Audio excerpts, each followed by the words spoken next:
Baik Bapak Ibu, saya hari ini sangat berbahagia karena nama musola kita Pancasila. Jadi nggak harus nama masjid, nama musola itu Baitur Rahman, nggak harus. Nggak harus Baitul Jannah. Ada orang yang nyumbang masjid, namanya Usman. Ketiban jadi masjid, Masjid Al Usman. Nggak usah pakai al, nggak apa-apa. Ya saya sebut saja namanya Masjid Usman.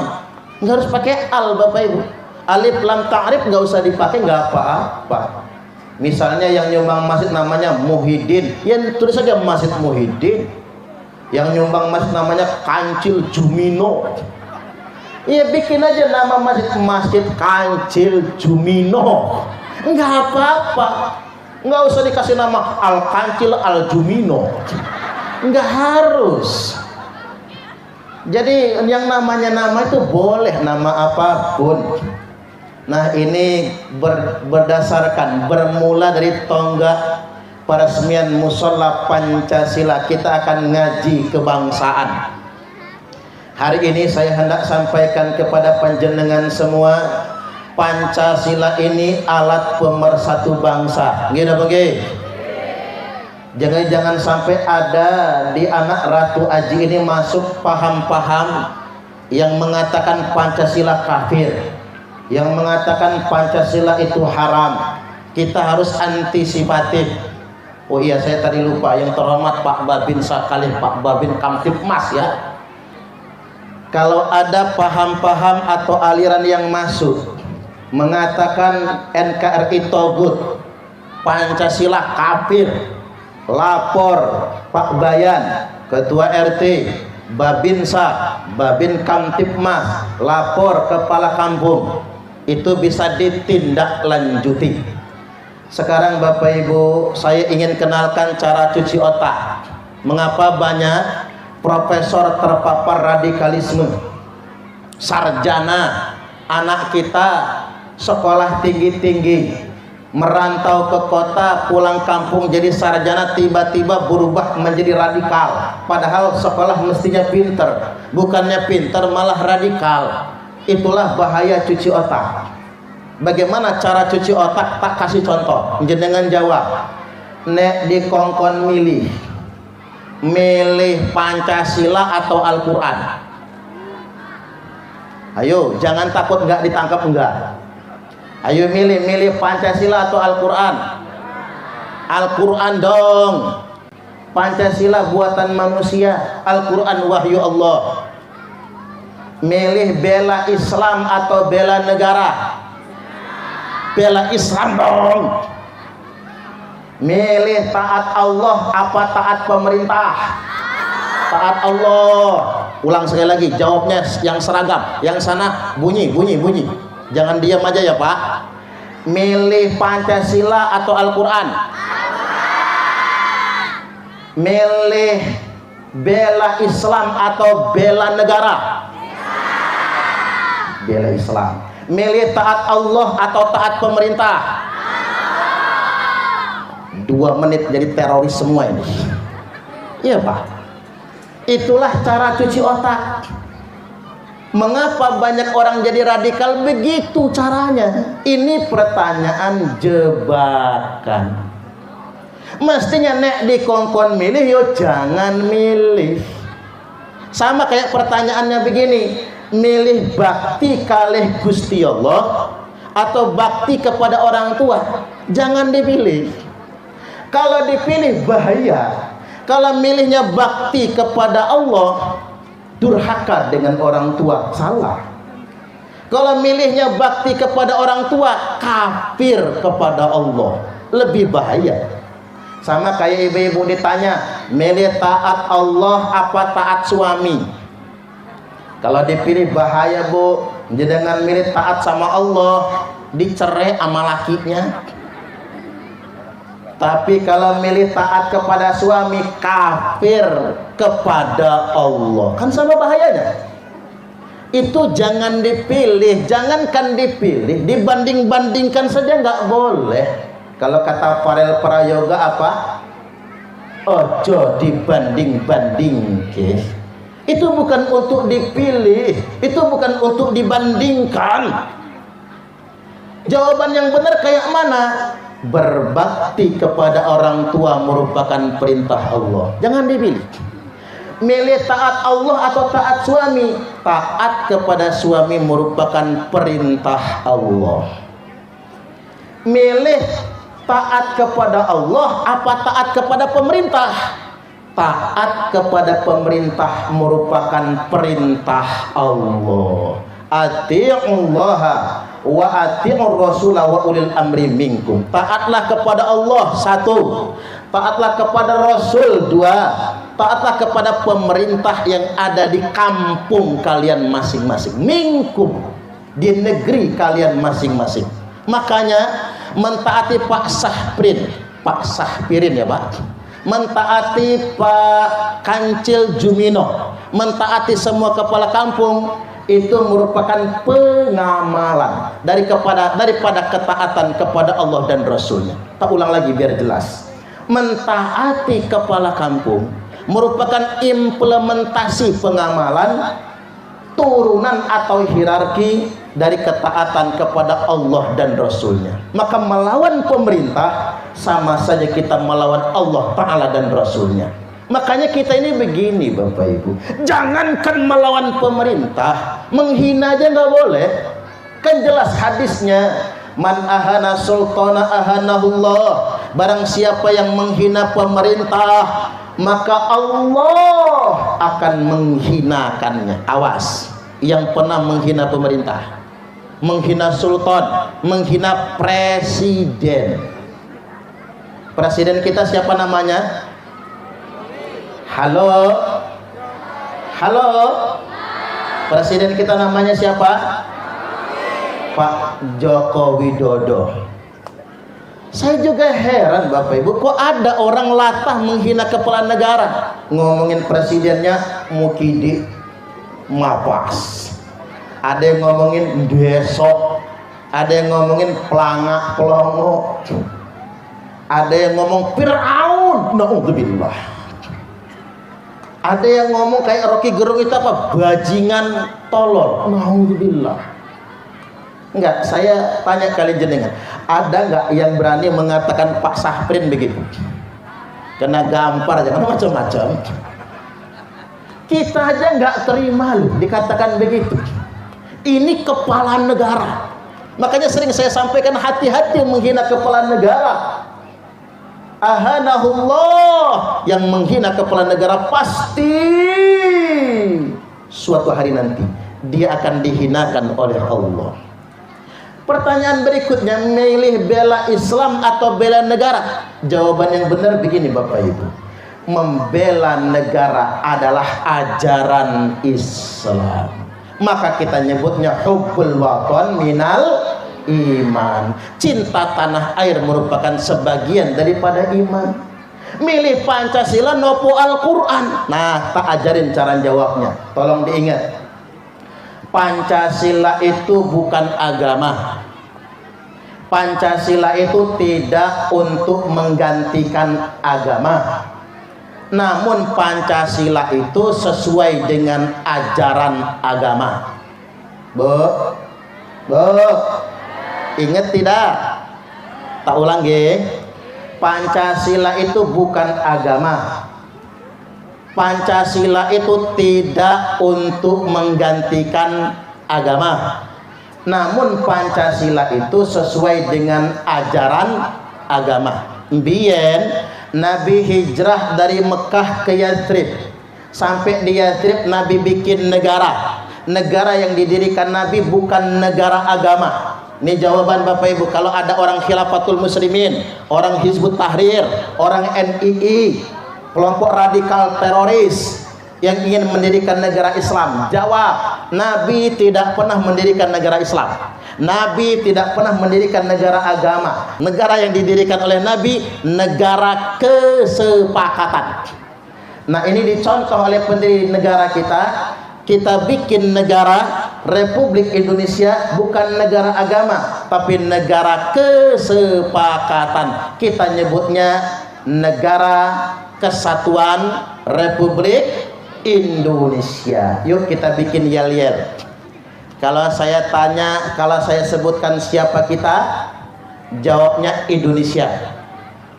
Saya tanya lagi siapa kita, jawabnya Indonesia. Saya tanya yang ketiga kali siapa kita, jawabnya Indonesia. Kalau saya sebut NKRI, jawabnya harga mati. Kalau saya sebut Pancasila, jawabnya jaya. Ingat gak? Kita tutup dengan merdeka 3 kali. Merdekanya barengan. Yang kencang biar masuk YouTube-nya enak. Siapa kita? Indonesia. Siapa kita? Indonesia. Siapa kita? Indonesia. NKRI. Pancasila. Merdeka. Merdeka. Merdeka. Wes keren. Ini keren. Mas, tepuk tangan, tepuk tangan.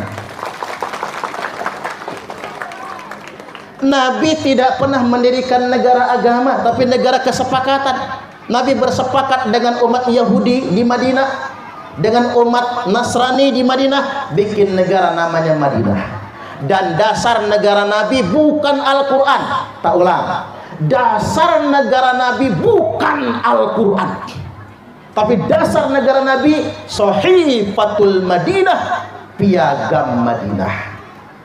Nah inilah kemudian yang dicontoh pendiri negara kita.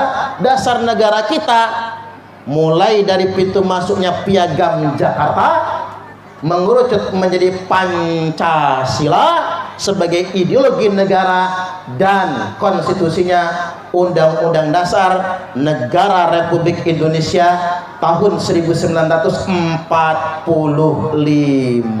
Coba kita lihat sila-silanya. Sila pertama, ketuhanan yang Maha Esa, Qul huwallahu ahad, Al-Quran. Sila kedua, kemanusiaan yang adil dan beradab, innallaha ya'muru bil adli wal ihsan, Al-Quran. Sila ketiga, persatuan Indonesia, wa'tasimu bihablillahi jami'an wa la tafarraqu, Al-Quran. Sila keempat, kerakyatan yang dipimpin oleh hikmat kebijaksanaan dalam permusyawaratan perwakilan, wa amruhum syura bainahum, Al-Quran. Sila kelima, keadilan sosial bagi seluruh rakyat Indonesia, Al-Quran. I'dilu huwa aqrabu littaqwa, itu Al-Quran. Jadi Bapak Ibu, Pancasila ini sesuai dengan nilai-nilai Al-Quran, maka tidak ada pilihan lain. Tugas kita hari ini di zaman kemerdekaan ini, mengisi kemerdekaan dengan cara menjaga keutuhan negara kesatuan Republik Indonesia. Insya Allah. Hanya saja begini Bapak Ibu, Timur Tengah itu rata-rata 21 negara Arab, agamanya Islam, tapi mengapa mereka perang saudara? Karena mereka tidak punya kesepakatan seperti Pancasila. Contoh yang paling konkret, Afghanistan. Afghanistan itu satu negara, 100% rakyatnya Islam. Madhabnya madhab Hanafi, Imam Abu Hanifah. 100% Islam, madhab Hanafiyah. Sukunya cuman ada 7, cuman aja 7. Indonesia ini ratusan suku, Lampung saja ratusan suku. Sukunya cuman ada 7, tapi perang saudara. Makanya kata orang Afghanistan, kami pengen punya Pancasila, alat pemersatu bangsa. Tahun 2010 bulan Desember, persis sekarang bulan Desember, ada peristiwa yang disebut dengan Arab Spring. Apa itu Arab Spring? Orang menyebutnya kebangkitan Arab, pemberontakan sipil atas nama demokrasi. Masyarakat sipil melawan negara, ternyata bukan kebangkitan tapi kekacauan. 21 negara Arab kacau. Tunisia, Presiden Ben Ali jatuh. Mesir, Presiden Husni Mubarak jatuh. Kemudian Yaman, Presiden Ali Abdullah Saleh jatuh. Suriah hancur-hancuran sampai sekarang. Kemudian Irak hancur-hancuran, Libya Muammar Gaddafi jatuh dibunuh oleh Amerika Serikat. Itulah kalau kita nggak bersatu. Maka dari itu Bapak Ibu, ini pembelajaran bagi kita semua. Perjuangan para pahlawan kita meraih kemerdekaan, duduk sama rendah, berdiri sama tinggi, berat sama dipikul, ringan sama dijinjing, dalam satu langkah nafas yang sama, berjuang demi kemerdekaan. Mereka berkorban darah dan berkorban nyawa. Beliau tidak ada satupun yang menikmati kemerdekaan. Ini semua diwariskan untuk semua anak cucunya, untuk kita semua. Cuman sayang, beribu kali sayang, di zaman kemerdekaan ini Bapak Ibu, nek bien para pahlawan kita bekerja sama, saling menguatkan untuk berjuang. Zaman sekarang orang sudah sikut-sikutan. Kalau dulu kata Ki Hajar Dewantoro apa? Ing ngarso sun tulodo, ing madya mangun kersa, tutwuri handa iyani, sing ngentut mburi, sing ngarep diarani. Ini sekarang pepatah Ki Hajar Dewantoro ini sudah diplesetkan.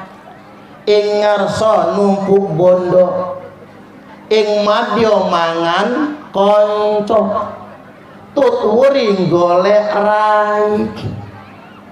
Orang sudah berpikir numpuk harta, ujung-ujungnya makan temen dewek, lalu cari muka, menjegal kawan seiring, menggunting dalam lipatan, menjadi bara dalam sekam.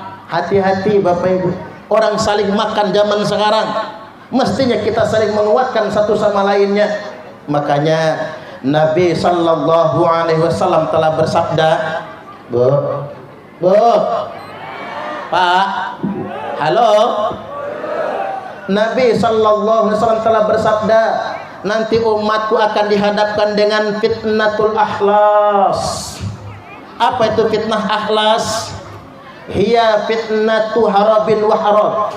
Fitnah akhlas adalah di mana umat ini dijajah, terjadi penjajahan di mana-mana, terjadi perang di mana-mana, terjadi pelarian di mana-mana, umatku jadi budak kata Nabi. Maka kita tahu sejarah, Bah. Di Suriname banyak orang Jawa. Mengapa di Suriname banyak orang Jawa? Gara-gara penjajah. Nah, zaman itu sudah berlalu Bapak Ibu. Nanti akan masuk zaman baru. Apa zaman baru itu? Tsumma fitnatu sarra. Nanti akan datang zaman kebebasan, zaman kemerdekaan. Tapi hati-hati. Di zaman kemerdekaan itu ada ujiannya. Di zaman itu akan muncul fitnah. Fitnahnya apa? Fitnah provokasi, adu domba. Hati-hati dengan zaman itu. Makanya ini tahun politik, jangan sampai kita diadu domba. Insya Allah. Silakan Bapak Ibu, mau milih partai apapun kita bebas. Nggih nggih. Mau pilih presiden manapun bebas. Nggih nggih. Yakin, percayalah, jangankan presiden, daun yang jatuh pun sudah ditakdirkan oleh Allah. Tahu lagi Pak?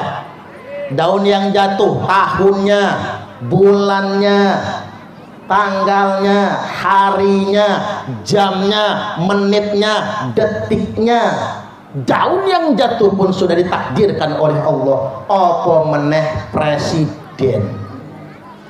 Maka silakan Bapak Ibu kita menjadi warga negara yang baik, masuk ke bilik suara, bebas milih siapapun. Tapi ingat, siapapun yang terpilih sudah ditakdirkan oleh Allah. Cocok atau cocok? Cocok atau cocok? Sudah ada calonnya. Nomor 1 Anies Baswedan Muhaimin Iskandar. Nomor 2 Prabowo Subianto Gibran Rakabuming Raka. Nomor 3 Ganjar Pranowo Mahfud MD. Tapi ngapura nggih, Saya bukan kampanye Pak, maaf betul. Kalau saya Bapak Ibu, maunya saya yang jadi presiden itu. Subhanallah.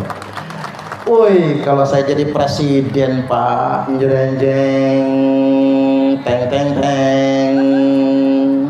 Presiden Suparman Abdul Karim mengunjungi kecamatan Anak Ratu Aji di desa Sukajaya. Woi, keren, masuk berita Pak. Saya janji kalau saya jadi presiden, Pak Sahpirin saya jadikan Menteri Dalam Negeri, Pak Kancil Menteri Pertanian, kemudian Pak Yai Muhammad Taqiyuddin saya jadikan Menteri Agama, Pak Yantoni Menteri Pemuda Olahraga. Tapi siapa yang memilih saya ya? Kok saya tiba-tiba jadi edan kayak gini? Ya ini kan sudah jelas Bapak Ibu, kita ini secara pribadi punya hak suara yang sama, gitu apa nggih? One man one vote, satu orang satu suara. Jadilah warga negara yang baik. 14 Februari 2024 nanti datang ke TPS, kita ikut partisipasi. Cocok atau cocok? Hasilnya kita serahkan kepada Allah Subhanahu wa taala. Jangan ribut, jangan panas-panasan, jangan sampai kemudian Tuhan aja diancam. Ya Allah, menangkanlah presiden kami. Kalau tidak engkau menangkan, siapa lagi yang akan menyembahmu? Tuhan dia ancam, Mbak. Tuhan dia ancam. Nggak boleh kayak gitu, ini urusan dunia. Kalau urusan dunia ini serahkan kepada proses yang ada. Yang penting kita jangan ribut. Cuman saya ingin sampaikan pada kesempatan kali ini Bapak Ibu, harapannya milih berdasarkan hati nurani. Jangan karena amplop. Ngirim nggih. Pak Yoga bagi amplop nggak Pak? Ingat, jangan gadaikan nurani kita dengan amplop. Setuju atau setuju? Sudah ada orang kampung kita dewe, ada yang ngasih amplop isinya tebal, baru kita pilih. Enggak pas itu. Betul nggak kira-kira? Kita ini kadang-kadang begini, dikasih amplop isinya gocap 50.000. Padahal duit itu Pak, mencibir. Begitu ada caleg ngasih 100.000, siap nyoblos Bapak. Kencang. Ada caleg lagi yang ngasih 200.000, siap nyoblos Bapak. Saya ngajak teman juga nyoblos Bapak. Begitu ada caleg yang ngasih 300.000, siap nyoblos Bapak. Keluarga saya juga semua nyoblos Bapak. Ada caleg yang ngasih 500.000, siap nyoblos Bapak. Saya nyoblos Bapak, Bapak boleh nyoblos saya. Kacau Pak. Hanya gara-gara uang semua tergadaikan. Jangan sampai sedemikian rupa. Kita ingin pilih pemimpin yang terbaik buat kita semua. Karena Indonesia ini Bapak Ibu negara besar. Proyeksi Presiden Jokowi tahun 2045 nanti Indonesia masuk tahun generasi emas Indonesia, yang Indonesia diproyeksikan sejajar dengan semua negara maju di dunia internasional. Allahumma amin. Tepuk tangan dulu. Itu harapannya. Tapi Pak, ini gagal kalau pemimpin kita nggak baik. Pilih pemimpin yang jujur. Karena Indonesia ini Bapak Ibu banyak orang pinter tapi nggak bener. Coba kita bandingkan, ada orang goblok nggak bener. Kalau orang goblok nggak bener, mafsadatnya kecil, kerusakannya kecil. Kalau orang goblok nggak bener, paling banter maling kotak amal masjid. Di sini ada masjid yang sering kehilangan kotak amal. Oh, berarti banyak orang goblok nggak bener. Itu orang goblok nggak bener paling banter maling kotak amal masjid. Berangkat ke masjid bawa sendal jepit, pulangnya bawa sendal kulit. Itu goblok nggak bener tuh. Udah tahu di masjid kok maling, kan goblok. Tapi kalau orang pinter nggak bener Bapak Ibu, hancur negara kita ini. Gara-gara orang pinter nggak bener. Yang korupsi itu orang-orang pinter semua, nggak ada penggil. Saya belum pernah nonton berita ada petani ditangkap KPK. Pak KPK niki petani ngapa ditangkap? Ini petaninya korupsi lumpur sekarung. Enggak ada Bapak Ibu. Yang korupsi itu orang-orang pintar semua. Makanya kata Profesor Dr. Mahfud MD, tahu Pak Mahfud MD? Tahu Pak Mahfud MD? Menko Polhukam. Tas, siap berantas korupsi. Panglima terdepan memberantas korupsi di Republik ini. Jenderal di Borgol. Tuh Pak, hebatnya Pak Mahfud MD. Kata Pak Mahfud MD, seandainya tidak ada korupsi di sektor pertambangan saja, maka per bulan satu orang Indonesia, mulai dari bayi baru brojol sampai mbah-mbah yang sudah nggak bisa bangun dari tempat tidurnya, dapat 20 juta sebulan. Seandainya tidak ada korupsi. Makanya yang diungkapkan beliau kemarin berapa? 300 triliun. 300 triliun itu nolnya berapa? Itu kalau dipencet nang kalkulator, error kalkulator. Terus kalau dibelikan lato-lato, tenggelam Lampung ini sama lautan lato-lato. Apa mana dibelikan sebelah, jadi lautan sebelah Lampung ini, saking banyaknya 300 triliun itu. Nah artinya memang mengapa itu semua terjadi? Karena banyak orang pinter tapi tidak benar. Itu bahayanya. Oke lah, kita nggak ngomongin orang, coba lihat anak-anak kita sekarang. Anak-anak sekarang sudah lebih pintar dari orang tuanya, gitu bang. Anak sekarang sudah ngerti internetan, whatsappan, googlean, youtubean, instagraman, twitteran, tiktokan. Padahal ada emaknya yang katroknya bukan main. Ibu itu mencet whatsapp aja nggak selesai-selesai, malah salah kirim lagi, kirim ke laki orang. Anak sekarang sudah pintar-pintar. Bahkan anak sekarang Pak lebih pintar dari gurunya. Ini kejadian di situ Bondo, Jawa Timur.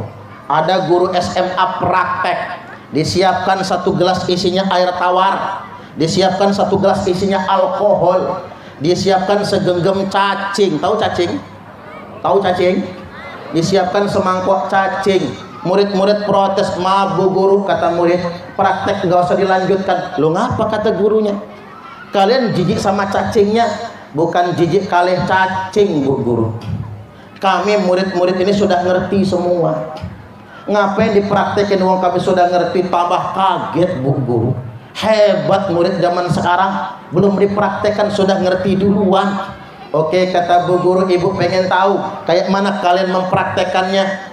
Maka sama murid-murid dipraktekkan.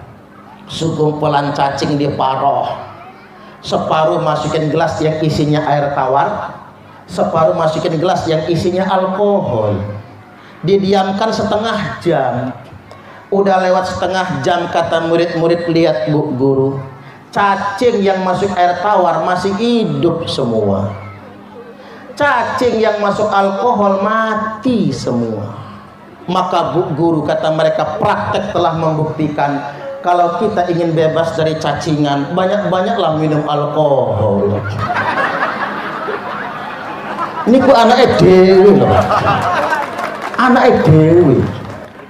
Pinter ya pinter, tapi kan nggak bener. Pantasan anak muda juga zaman sekarang demen mabok. Kalau masuk air tawar hidup, masuk alkohol mati. Kalau kita tanya ngapa bang mabok, biar nggak cacingan, kata dia. Ternyata udah rajin mabok, cacing yang nggak mati-mati. Akhirnya mirasnya dioplos. Bukan cuma cacing yang mati, orangnya mampus juga akhirnya. Kita dihadapkan dengan dilema, banyak orang pintar sekaligus tidak benar. Maka hari ini saya menghimbau, pilihlah calon wakil rakyat yang jujur, pilihlah pemimpin yang jujur, yang sanggup memberantas korupsi.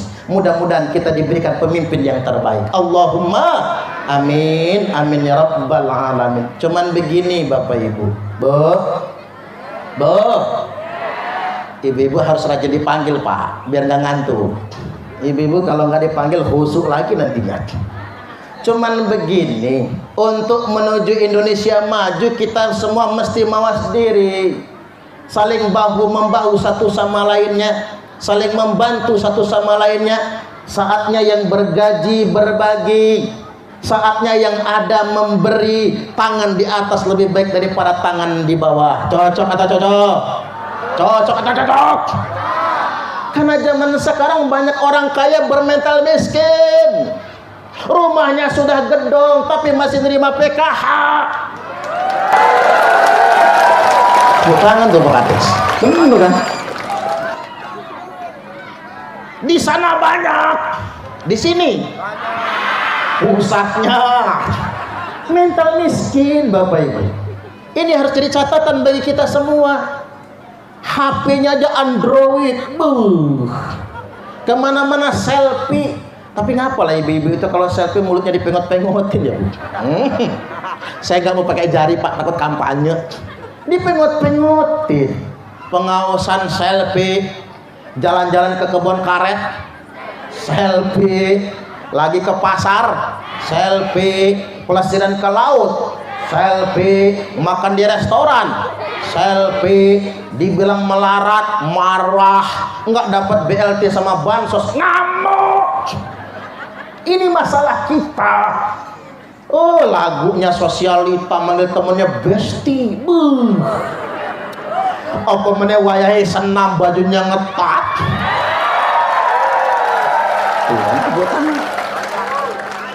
Udah bajunya ngetat, transparan, Pak Kancil sampai nggak ngedip-ngedip.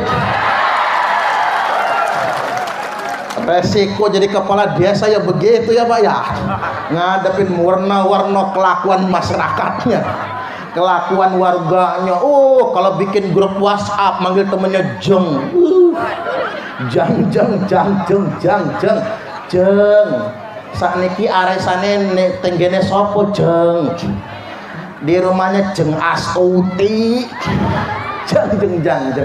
Saya pengen tahu ibu-ibu yang gayanya jang pakai kerudung model-model, pakai skincare mukanya glowing, lagunya jadi sosialita bawa tas aja begini, HP-nya iPhone, gaya jadi orang kaya. Coba di dapur tuh cari tabung yang warnanya hijau, tabung gas yang warnanya hijau, ada tulisan yang warnanya putih. Coba dibaca dulu itu. Hanya untuk rakyat miskin. Tepuk tangan dulu. Lagunya ngaku kaya. Padahal Bapak Ibu masih pakai jatah subsidi. Saya ini mau cerita kalian jenengan. Saya bisa ngomong begini, saya ini bukan orang sugih. Saya ini lahir di Tanjung Raja, dekat dari sini Pak. Tanjung Raja, Lampung Utara. Jamesbon, jam semende besar di kebun. Lahir dalam kebun. Ibu saya sudah hamil tua masih ke kebun. Kontraksi. Brojol, untung nggak gelinding di tebing loh. Dukun beranak aja telat datang. Jadi saya nggak bisa ngaku berasal dari keluarga yang sugih, nggak bisa. Emang dari dalam kebun. Dan kampung saya itu baru masuk listrik tahun 2017, saking umbulnya. Lah mencek orang sudah jelma leuweung cenah.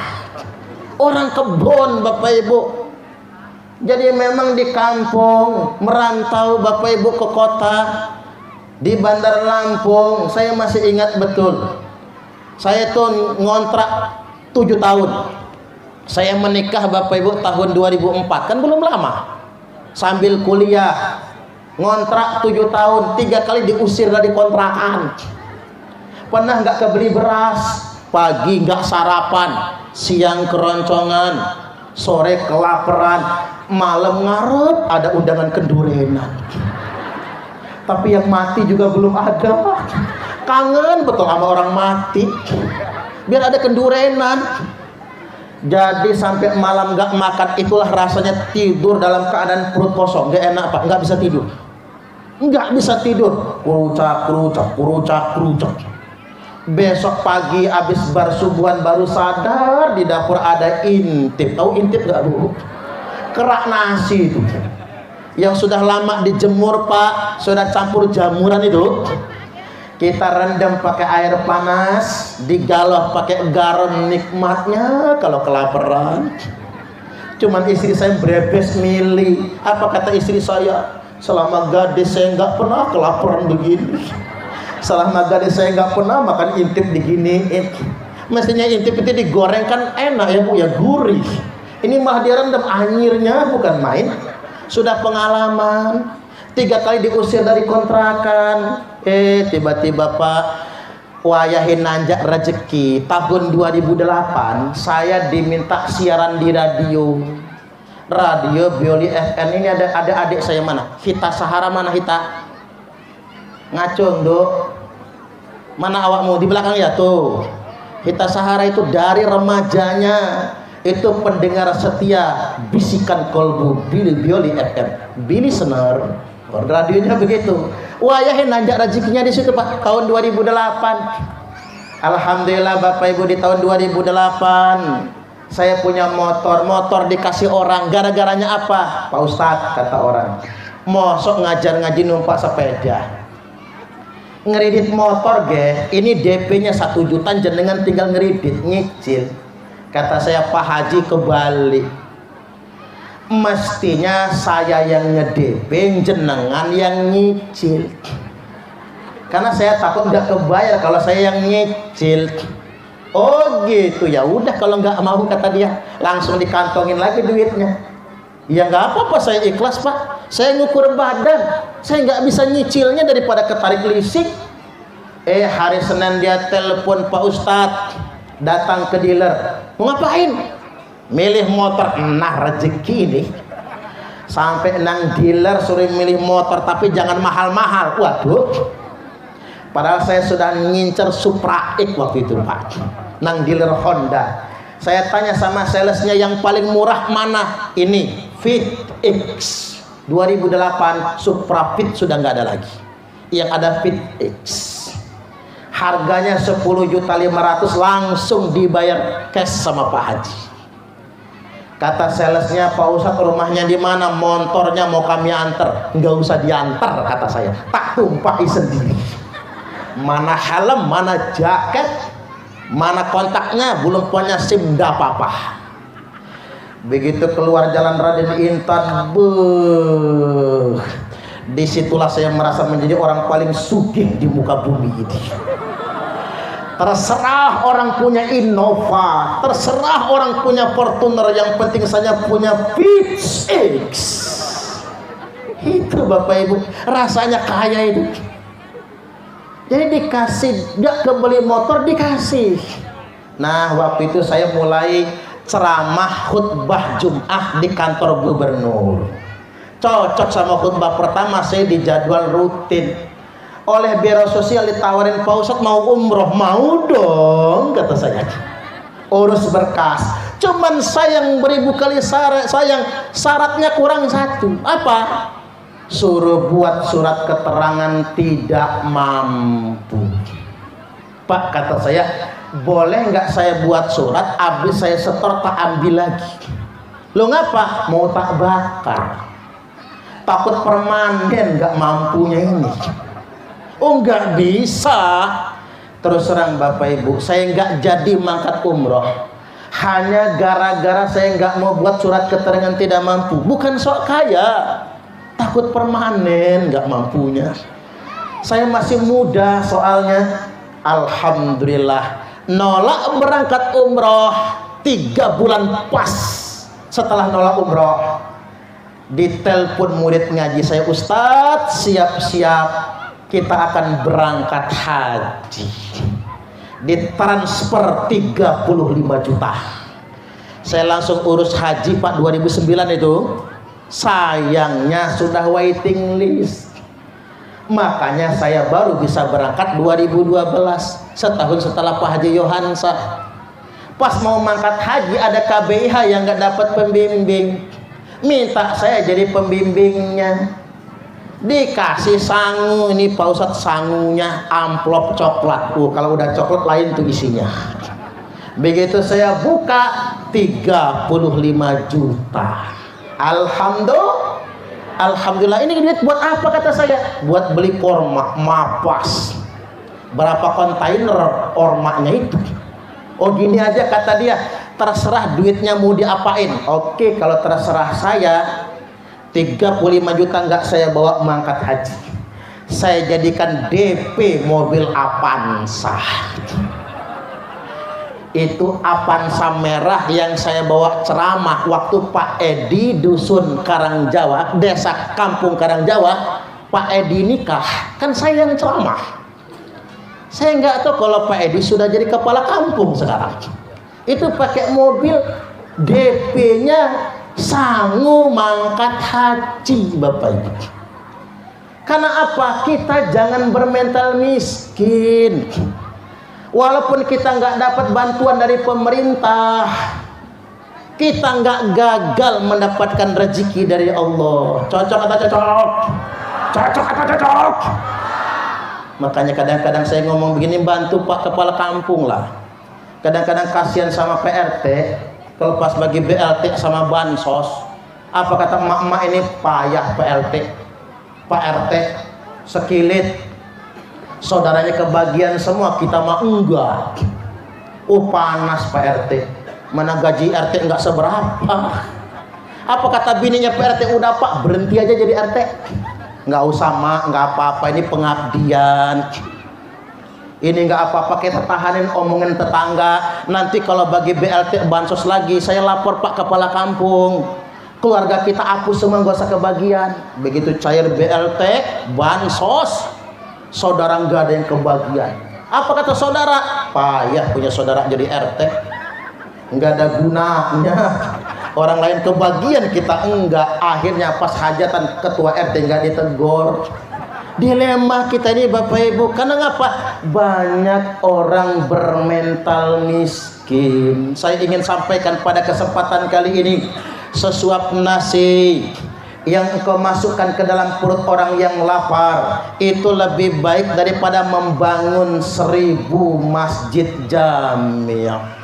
Berhentilah dulu orang Islam itu mempermewah masjid. Ayo kita berbagi dengan sesama.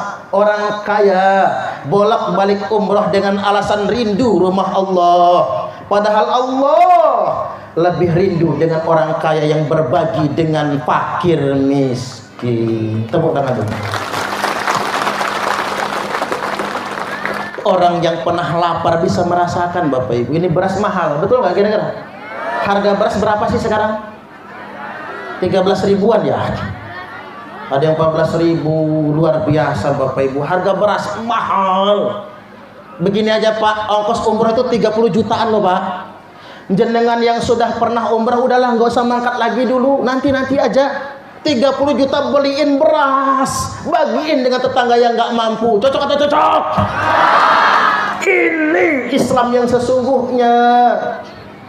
Coba kalau kita ngasih orang yang lapar Bapak Ibu, pagi nggak sarapan, siang keroncongan, sore kelaparan Bapak Ibu, lalu tiba-tiba datang Pak Kancil mengunjungi janda anyaran yang sudah nggak makan 1 hari, anak sudah nangis kelaparan.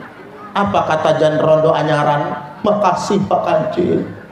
Nggak berhenti sampai di situ Pak Kancil, dia langsung masuk kamar, sujud dia, nangis sejadi-jadinya. Terima kasih ya Allah, Engkau sudah utus orang yang dermawan kepada kami. Maka berbahagialah orang yang berbagi, karena Allah mengijabah doa orang-orang yang lemah melalui uluran tangannya. Berbahagialah orang yang dermawan, karena gara-gara kedermawanannya tak hentinya lisan orang yang lemah untuk memuji Allah. Gara-gara sedekah kita tak henti-hentinya dia memuji Allah. Cuman maaf Pak Kancil, kalau nyantun rondo jangan sendirian, mesti dikawani Bu Kades. Enggak khawatir terjadi apa-apa. Datang pertama matur suwun Pak Kancil, cuman Pak Kancil yang perhatian. Bulan depan datang lagi matur suwun Pak Kancil, Pak Kades nggak pernah nengok kami, mulai dibanding-bandingkan. Bulan depan datang lagi, terima kasih Pak Kancil. Coba anak saya punya bapak kayak Pak Kancil. Jadi itu barang. Jadi Bapak Ibu hadirin wal hadirat rahimakumullah, ini bukan cuman buat panjenengan Pak, buat saya juga. Saya ditegur orang. Dakwah sebenarnya bukan di mimbar. Dakwah sebenarnya bukan di panggung-panggung ceramah, tapi dakwah yang sebenarnya ada di tengah-tengah masyarakat yang lemah. Nggih nggih. Woi Bapak Ibu, kalau ceramah itu dakwah itu di mimbar kayak gini, di panggung ceramah enak. Dakwah ceramah kayak gini mah disangoni. Pak Kancil sudah ngelem amplopnya. Walaupun saya ini disangoni, alhamdulillah, enggak disangoni kebangetan lah. Jadi Bandar Lampung sampai ke Anak Ratu Aji, nang Bandar Lampung Pak khutbah Jum'ah nang Masjid Jami sekali khutbah 500.000, sebulan khutbah Bapak Ibu 2 juta, 4 kali khutbah, sama dengan gaji kepala desa.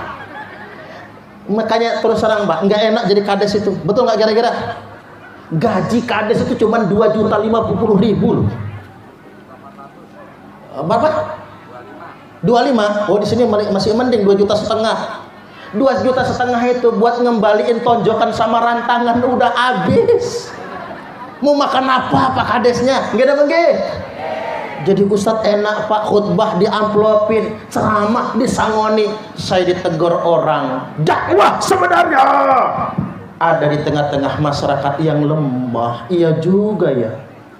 Makanya yuk kita peduli dengan sesama Pak. Makanya di pondok pesantren saya Bapak Ibu, kita bukan panti asuhan, tapi kalau anak yatim nggak mampu bayar gratis, orang miskin nggak mampu bayar gratis. Yang bayar saja Pak murah Bapak Ibu, 300.000 sebulan. Sekolah di situ, biaya mondok di situ, makan minumnya di situ. 10.000 sehari, 3 kali makan, 3.000 sekali makan. Tapi ada juga Pak santri itu yang nggak punya duit, maling duit temennya, gara-gara nggak pernah dapat kiriman. Ada santri wedok, santri putri, maling softtek temennya. Nangis begitu ditangkap Pak, gemeter dia. Ya saya jadi ikut nangis juga. Nggak apa-apa Nduk, kata saya, kamu nggak salah. Kamu sudah dewasa, kamu sudah balik, kamu sudah datang bulan. Tapi karena nggak ada yang ngirim, karena nggak mampu beli softtek, kamu terpaksa maling. Nggak apa-apa Nduk, kamu nggak usah takut. Kamu yang penting mau mondok, makan ya makan, mondok, sekolah ya sekolah, nggak ada tunggakan, nggak ada hutang. Wayahnya dapat ijazah ya dikasih ijazah. Makanya kalau ada tetangga kita, keluarga kita yang mondok, disangoni nggih, disangoni Bapak Ibu. Karena begini, masjid kita megah, agama belum tentu terjaga. Rumah-rumah kita mewah, agama belum tentu terjaga. Agama akan terjaga kalau anak kita mondok semua di pondok pesantren. Iya bayar. Tepuk tangan dulu. Islam bukan agama harta, Islam bukan agama pangkat dan kedudukan, bahkan Islam bukan agama nasab, tapi Islam adalah agama ilmu. Innal ulama'a warasatul anbiya, sesungguhnya para ulama adalah pewaris para nabi. Islam tidak diwariskan kepada nasab, tapi Islam diwariskan kepada orang-orang yang berilmu. Yuk kepedulian kita dengan sesama. Halo, halo, dikit lagi ya. Saya minta waktu dikit lagi. Begini, saya tadi sudah membacakan hadis Bapak Ibu. Thumma fitnatu sarra dakhaluha min tahti qadama rajulin min ahli baiti. Di zaman kemerdekaan ini akan muncul yang disebut dengan fitnah sarra, fitnah kemerdekaan, di mana fitnah kemerdekaan itu akan keluar dalam bentuk provokasi, adu domba dari laki-laki yang ngaku-ngaku anak keturunanku, ngaku-ngaku ahlul baitu, yaz'umu annahum minni wa laysa minni. Dia ngaku-ngaku anak cucungku, kata Nabi, padahal dia bukan anak cucungku. Wa innama awliya'i ba'diyal muttaqun. Padahal semata-mata anak cucuku adalah orang-orang yang bertakwa.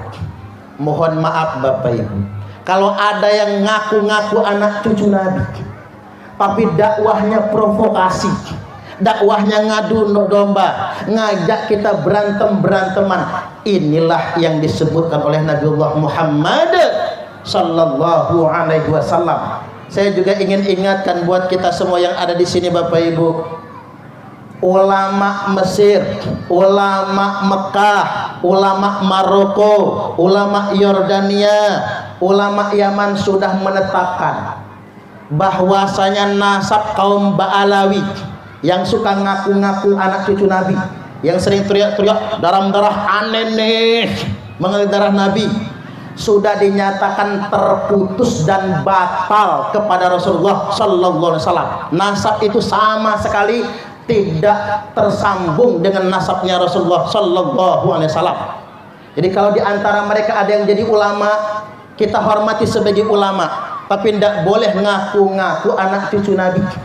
Apalagi begini Bapak Ibu, ngaku-ngaku anak cucu Nabi, merasa menjadi warga agama kelas 1. Yang lain-lain ini warga agama kasta kedua. Sejak kapan Islam menjadi agama kasta? Jangan sampai sedemikian rupa mereka merasa lebih istimewa dari orang lain. Apa kata mereka? Kakinya Habib ahli maksiat itu lebih mulia daripada kepalanya kiai. Na'udzubillah. Satu Habib ahli maksiat masih lebih mulia daripada 70 ulama. Na'udzubillah. Ini fatwa iblis ini Pak. Jangan dipercaya. Ini kita diracuni Bapak Ibu. Di negara-negara luar sudah dikatakan Ba'alawi bukan keturunan Nabi. Lah Indonesia kok masih? Ulama dunia itu di Mesir dari tahun 2009 itu, di Yaman, di Yordania pun beberapa ulama sudah mengatakan bahwasanya silsilah Ba'alawi sampai ke Rasulullah batal. Lah kita masih mukhtalafun fi. Enak toh? Ya. Untung saja kemarin itu ketika kita kumpul di Benda Kerep, kita tidak buka kitab Al-Ghuror. Oh, kalau kita buka kitab Al-Ghuror, makin tidak masuk akal tentang silsilah Ba'alawi sampai ke Rasulullah Muhammad sallallahu alaihi wasallam. Ini nggak masuk akalnya di mana? Bayangkan, pada halaman 115 di dalam kitab tersebut, penentuan nasab Ba'alawi sampai ke Rasulullah itu hanya ditentukan melalui mimpi. Yang mimpi siapa? Lalu disebutkan juga di kitab tersebut di halaman 108, bahwasanya ada seorang ulama namanya Syekh Abdullah bin Alwi bin Faqih Muqaddam. Ada seorang ulama, ini juga gak disebutkan lagi ulamanya siapa, yang bermimpi ketemu Rasulullah, menyatakan bahwasanya Ba'alawi adalah dzurriyyah Nabi sallallahu alaihi wasallam.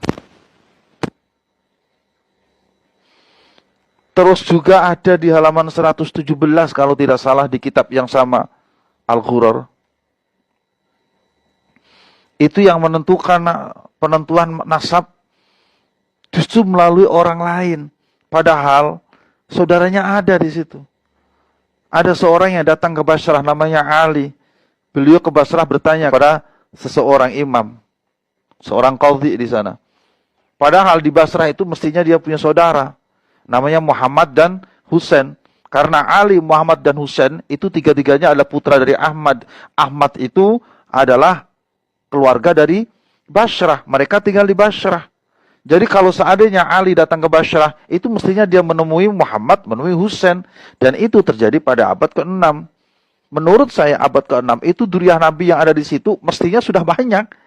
Kenapa tidak menemukan satupun dari saudaranya? Bahkan nanyanya kepada seorang imam yang itu orang lain.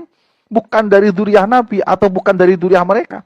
Jadi sesuatu yang menurut saya mestinya tidak ada diadakan di kitab Al-Ghuror itu. Dan sampai anak Kang boleh baca nanti kitab ini itu yang menulisnya justru dari Bani Ba'alawi sendiri. Siapa? Yang menulisnya itu adalah Muhammad Ali bin Alwi Khidid, yang wafat tahun 960 Hijriah. Ditulis oleh keluarganya sendiri, mengaku sebagai duriyah Nabi sendiri, tapi cerita dalam kitabnya tidak ada satupun yang bisa diterima oleh akal sehat. Bisa difahami? Alhamdulillah. Jadi sekarang apa masalahnya? Sampai protes, sampai tidak terima, sampai menyalah-nyalahkan. Masalahnya di mana? Kita, sekali lagi, kita masih punya rasa. Di tempat-tempat yang lain mah sudah dibatalkan. Allahumma shalli wa sallim wa barik alaihi. Ada lagi yang mau ditanyakan? Kalau bisa pertanyaannya yang lain ya. Mereka sudah kadung mengatakan ada yang begal nasab. Jika dilihat dari beberapa kitab yang kami kaji bersama, itu yang begal nasab siapa? Bisa jadi pihak orang yang mengatakan begal nasab itu yang membegal nasabnya sendiri. Sekarang kan tinggal bertanya, bagaimana nasibnya yang nasabnya terbegal? Masya Allah. Kebayang tidak? Alhamdulillah, kita masih menjadi orang-orang yang hidup di Indonesia. Masih baik semua kita ini. Allahumma shalli wa sallim wa barik alaihi. Kita ini mungkin terlalu lama dijajah Belanda, Bapak Ibu. Akhirnya kita bermental inlander, mental terjajah. Mau-maunya kita diperlakukan sedemikian rupa. Ingat sekali lagi, Islam bukan agama kasta. Ini kalau bukan hadis Nabi saya nggak berani menyampaikan loh, Pak.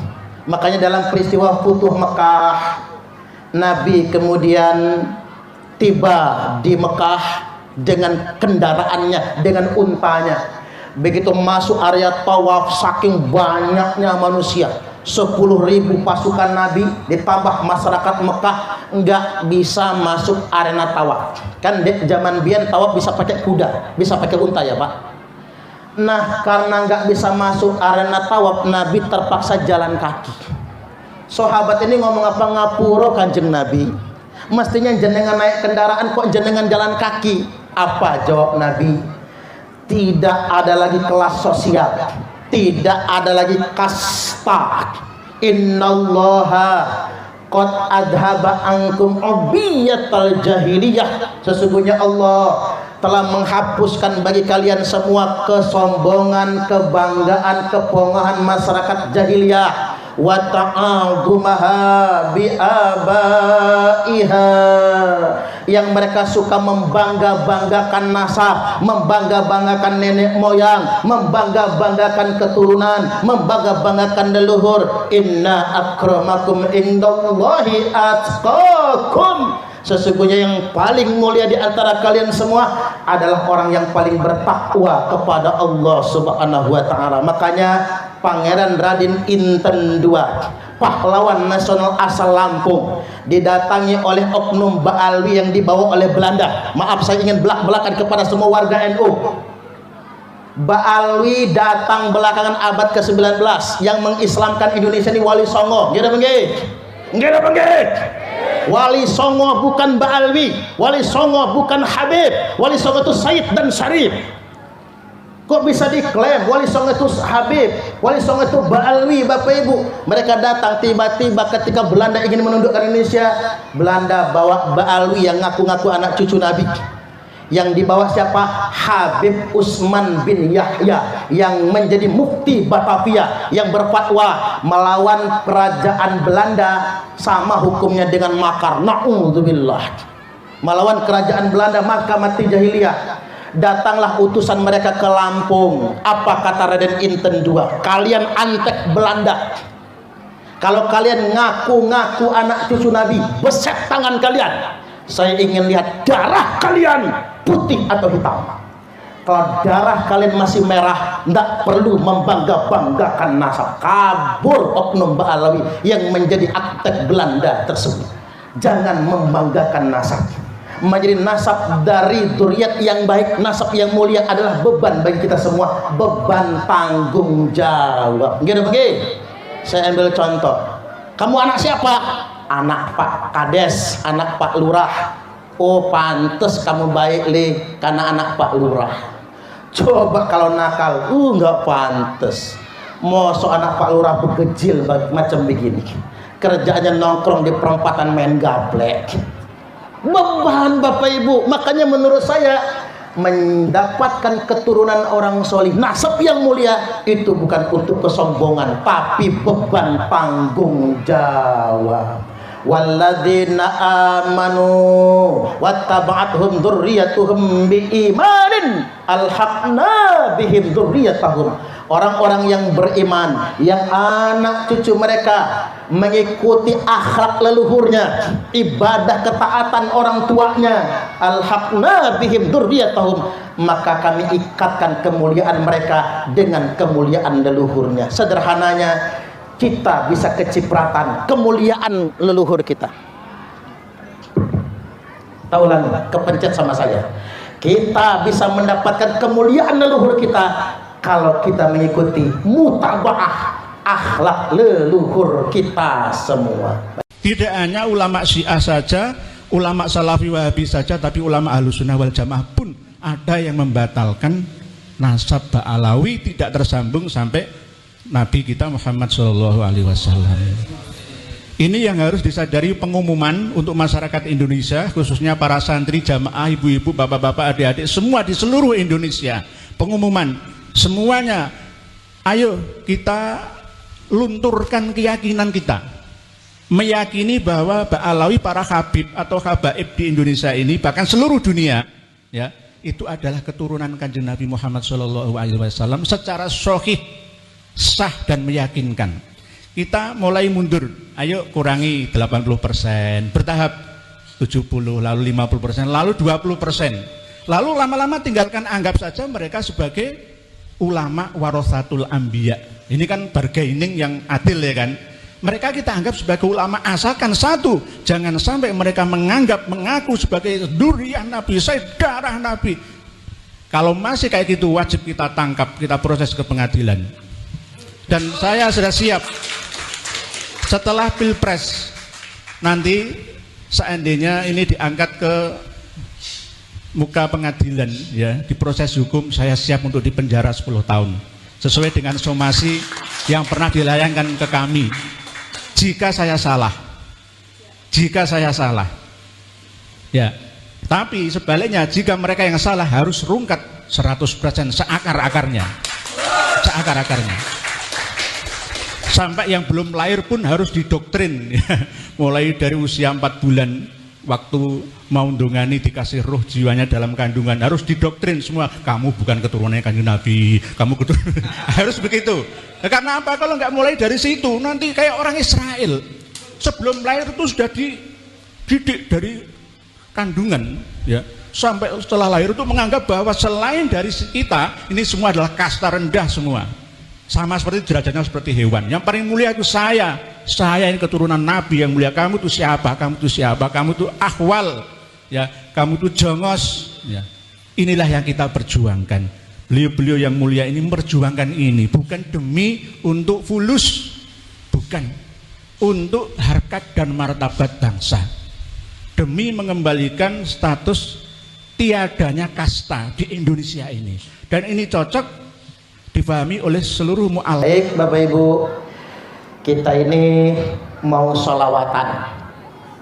Sholawatnya ini mengumpulkan infak sedekah untuk Masjid At-Taqwa, bukan buat Pak Kancil. Pak Kancil sudah ada anggarannya, jadi sudah ada anggarannya buat pembangunan Masjid At-Taqwa. Ini saksinya nih anak-anak hadrah kita yang akan membawanya. Habis penggalangan dana, urutannya Mahalul Qiyam, Mahalul Qiyam baru kita selesai. Ingat, Mahalul Qiyam jangan kemana-mana, karena disitulah tanda syafaat akan sampai kepada kita semua. Allahumma amin, amin ya rabbal alamin. Siapkan infak terbaik, panitia siapkan kardus-kardusnya, keluarkan duit yang merah-merah. Cuman ngapura bapak ibu yang tidak bawa duit, tidak perlu pulang ke rumah, repot. Bagi yang tidak bawa duit silahkan ngelepas anting-anting, nggak apa-apa. atau menyumbangkan kalungnya tidak jadi masalah. Baik, sekarang saya serahkan kepada tim hadrah, pimpin salawat dan panitia dipersiapkan.